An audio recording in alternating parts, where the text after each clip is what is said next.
సమాచారం కోసం 95 న్యూస్ ఇప్పుడు యాప్ లో మీ ముందుకు వచ్చింది.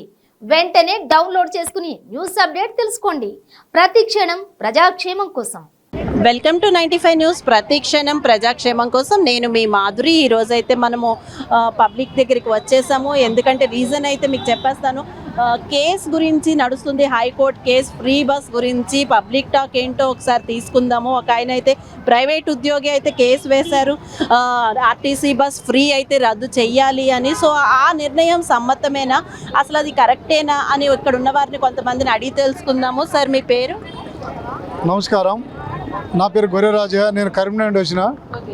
వాస్తవంగా గౌరవం చెప్పండి సార్. అంటే ఇప్పుడైతే ఒక ఆయన ప్రైవేట్ ఉద్యోగి కేసు వేశారు, ఆర్టీసీ బస్సు ఫ్రీ రద్దు చేయాలి, అది అసలు అంటే దానివల్ల లింగ వివక్ష జరుగుతుందని చాలా రీజన్స్ అయితే చెప్పారు. మీరు ఏమంటారు? అయితే తెలంగాణ రాష్ట్ర ముఖ్యమంత్రి గౌరవశ్రీ రేవంత్ రెడ్డి గారు తీసుకున్న నిర్ణయం కరెక్టే అయినప్పటికీ ఇది ప్రజలపై భారం పడుతున్నది. ఎందుకంటే ఆడవాళ్లకు ప్రత్యేకంగా బస్సులు లేకపోవడం, ఛార్జీలు అనే దానితోటి పురుషుల మీద కూడా భారం పడుతుంది.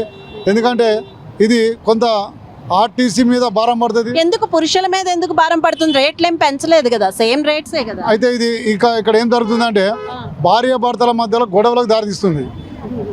ఎందుకు సార్? ఎందుకంటే కొంతమంది ఆగతాయి అమ్మ లేడీస్ ఉంటారు కదా, భర్తలో గొడవ పెట్టుకొని తల్లిగారింటి కానీ లేకుంటే ఆ సిటీ కానీ అటు ఇటు తిరగడంతో అది మగవాళ్ళకు ఒక రకంగా ఇబ్బంది కలిగే సమస్య అది. ఇది నేను ఈ మధ్యలో చూస్తున్న బస్సులో చాలామంది ఆ సమస్య వస్తున్నది. కాబట్టి ఇప్పుడు ఆయన ఎవరైతే కోర్టులో ఆదేశించారో అది వాస్తవంగా న్యాయమైనదే. కాబట్టి ఇలా మహిళలకు బస్సులలో కొంత శాతం సబ్సిడీ ఇచ్చినా పర్లేదు, కానీ పూర్తి చేయాలంటే వాళ్ళకు వాళ్ళు టైంపాస్గా కూడా బస్సులలో తిరుగుతున్నారు. నేను కూడా బస్సులలో ఎక్కి చూస్తున్నా. కాబట్టి అది సరైనప్పటికీ కానీ అది న్యాయబద్ధమైనది కాదు అనేది మేము దాన్ని పునఃపరిశీలన చేయాలని కోరుతున్నాం. మెయిన్ బాధపడే వాళ్ళు అయితే ఆటో వాళ్ళు అని అంటున్నారు, ఆర్టీసీ బస్ ఫ్రీ పెట్టడం వల్ల. సో మనం ఇక్కడైతే ఒక ఆటో డ్రైవర్ దగ్గరికి వచ్చేసాము, వారిని అడిగి తెలుసుకుందాము. ఇప్పుడైతే ఒక ఆయన కేసు వేశారు, ప్రైవేట్ ఉద్యోగి ఆర్టీసీ బస్ ఫ్రీని రద్దు చేయాలని. సో ఎలా అనిపిస్తుంది, అది కరెక్ట్ డెసిషన్ అంటారా? కాదమ్మా, అది కాదు. ఫ్రీ బస్ ఉంటేనే మంచిదా? ఉండద్దు, అది ఫ్రీ బస్ ఉండొద్దు అంటారు. ఉంటే మా సెంటర్ బతకరు కదమ్మా.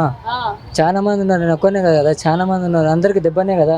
మరి ఆటో వాళ్ళకి కూడా న్యాయం చేస్తామని అంటుంది కదా కాంగ్రెస్ గవర్నమెంట్. అది ఓటేసి 12,000 అంటున్నారు. ఓటేసి మేము తప్పు చేసినాం ఆడ. అసలు ముఖ్యం ఓటేసి తప్పు మేము తెప్పించుకొని మేము కొట్టుకోవాలి. ఫస్ట్ నేనే వేయించిన కాంగ్రెస్ వాళ్ళకి, మేము వేసి మేము చెప్పు తిన్నట్లు ఉంది వేస్ట్గా. అదైతే కరెక్ట్ నిర్ణయం అంటారు ఆయన కేసు వేయడం.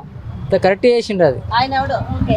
ఇప్పుడైతే మన అయితే ఆర్టీసీ ఫ్రీ బస్ కోసం మన అందరు పురుషుల్ని అయితే కనుక్కుందాము. అసలు పురుషులు ఏమంటారు, మగవాళ్ళు ఏంటి వాళ్ళ ఒపీనియన్ అని. ఇక్కడ మనతో పాటు ఇంకొక ఆయన ఉన్నారు, ఆయన కూడా అడిగి తెలుసుకుందాం. సార్ చెప్పండి, ఒక ఆయన అయితే కేసు వేశారు, ఈ ఫ్రీ బస్ అయితే ఇది చెయ్యాలి, దీనివల్ల అయితే చాలా చాలా అంటే ఇన్కమ్ ట్యాక్స్లన్నీ కూడా ప్రజల మీద పడుతున్నాయి, ఆర్టీసీకి భారం, ఇలా రకరకాల రీజన్స్ చెప్తున్నారు. మీరేమంటారు?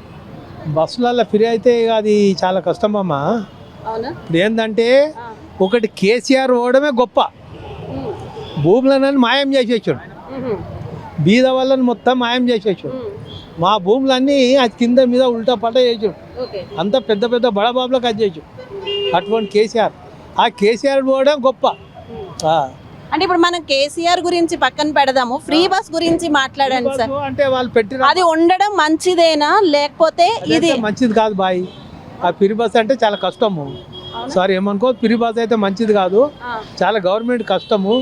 ఇక సార్ పెట్టిరు, మనం ఏం చేస్తాం చెప్పండి కదా. మా భూమి గురించి మేము అది చేస్తున్నాం. ఇప్పుడు ఎవరో ప్రైవేట్ ఉద్యోగి వేసిన కేసు అయితే కరెక్టే అంటారా? అయితే కేసు వేసారు కరెక్టే కదా.